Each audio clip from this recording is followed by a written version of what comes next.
And I knew at that point, it's like, why is this person doing this? Because there was no other way to beat me. And so it came to track stance competitions during a race. And in the end, I outsprinted her. And it seemed at such ease. So that was a sign to me that, wow, this is going to be a good year.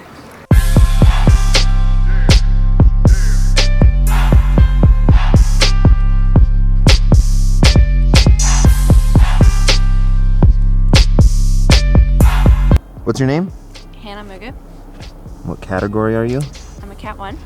How many hours a week do you train? In the ideal weeks, I train about 15 hours.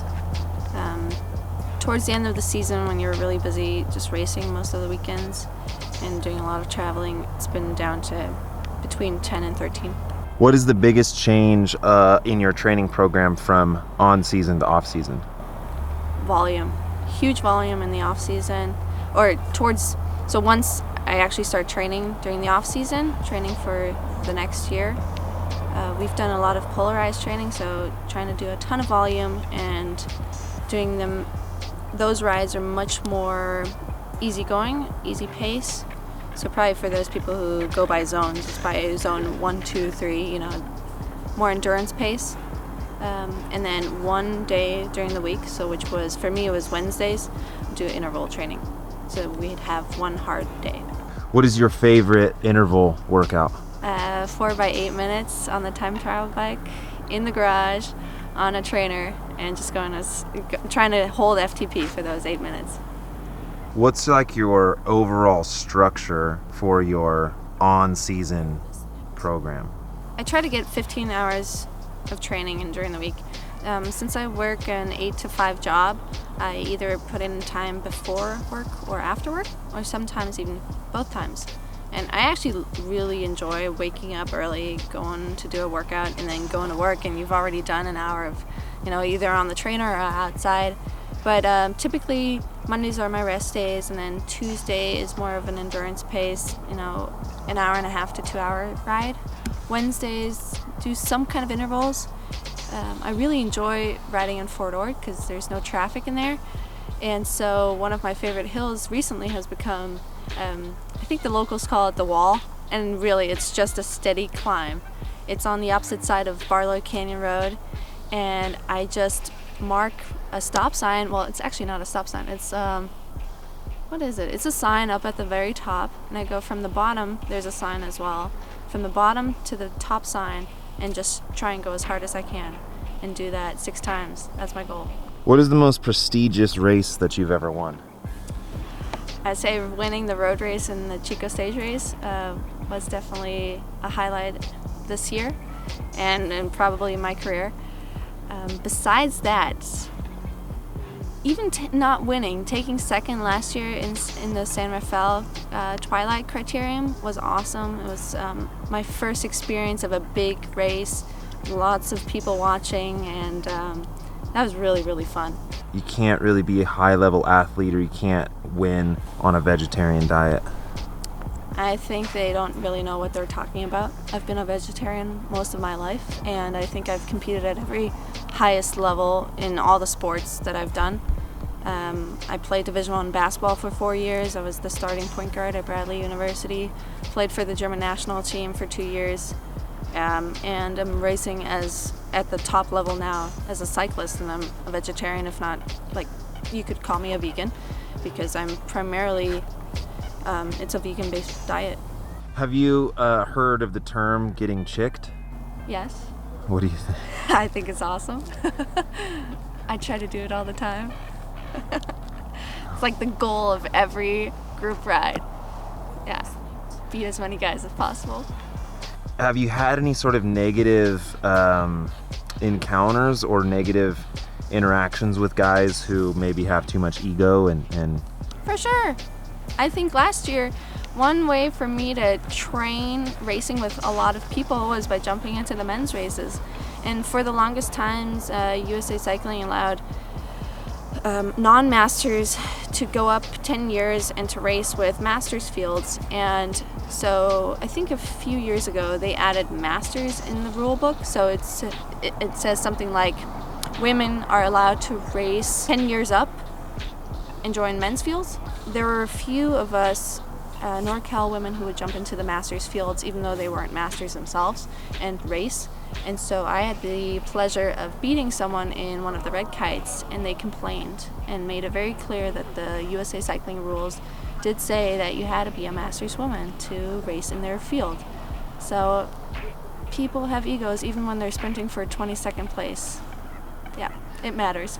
Do you supplement protein? Do you worry about that stuff? I've been told all my life that I don't get enough protein from people that don't live the way that I do.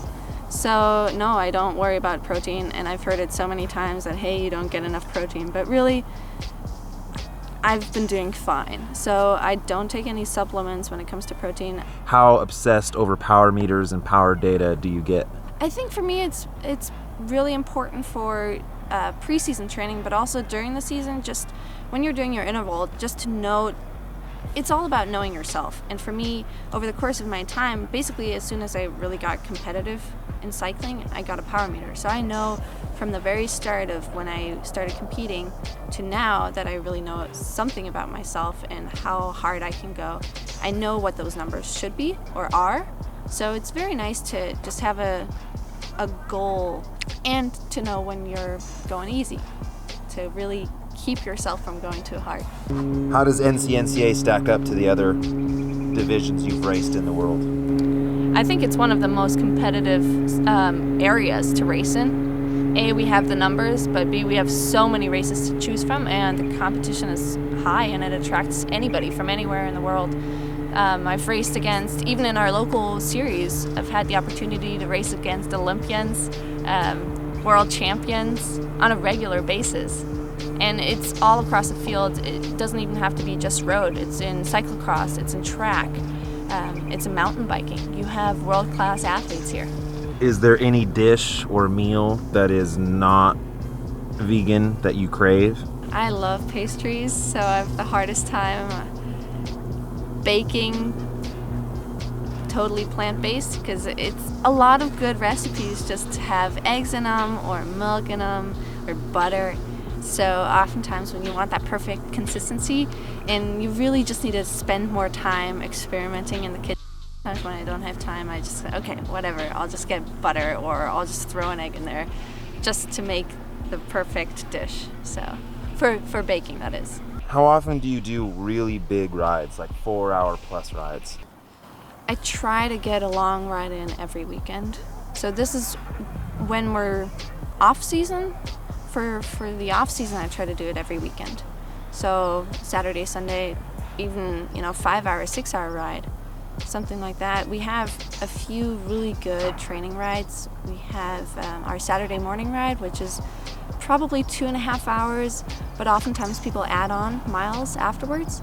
And then on Sundays we have something for us locals. It's the Aptos ride, which is probably for Chris and I, it ends up being an 80-mile day, but it's a 60-mile ride, I think, but it's plenty of time in the saddle. Would you say going full 100% strict vegan would be detrimental to your program? No, for sure not.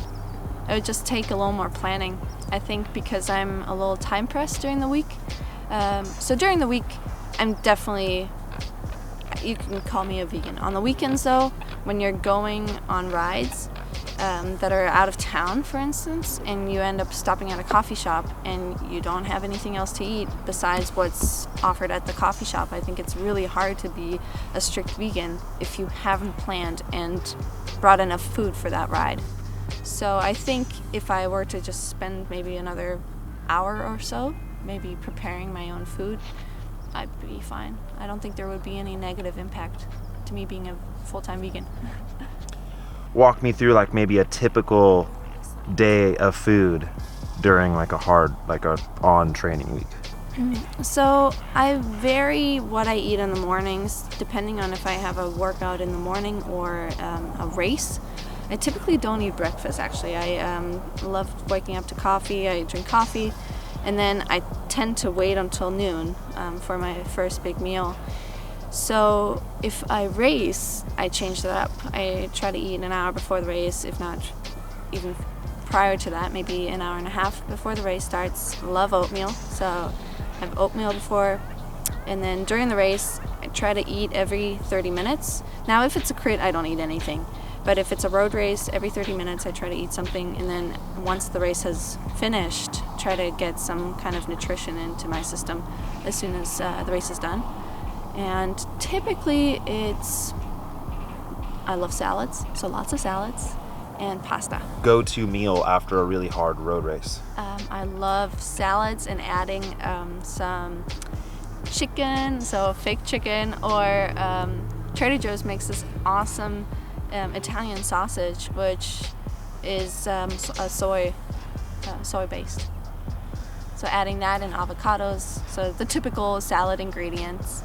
Adding some cucumbers, lettuce. I love arugula lettuce, beets, and then the Italian sausage for sure. What's your goal for 2017? I want to win German nationals. I really do. I got really close last year, or this 2016. I was right there at the end. And we were just all sprinting for it, and it was a great experience. It was eye-opening to be racing with Euro pros and just to be able to be there at the final turn and sprint for the line all at once. So I know I have a lot to work on, but I know what to work on. So that's definitely one of my goals. And I want to do as best as I can for the team that I'll be joining. How strict do you have to be with your program to compete at the level that you do? Throughout the year, this past year, basically I had 3 blocks. Between those 3 blocks, you have a rest week, but also you need some more time to build up again. So those would be the building stages of a next block, trying to get more volume in again. It's kind of a nice opportunity when you don't really have the time to take a day off of work and to throw in the miles that you need to reboost your system. What does it feel like to lap the field solo? Oh, it's an awesome feeling. Sometimes it's even curious because you don't know what to do. It's like, okay, should you stay off and let them, and get the preem, or should you just throttle and keep going, lap them again, and risk that someone will try and compete with you for the next preem? You never know.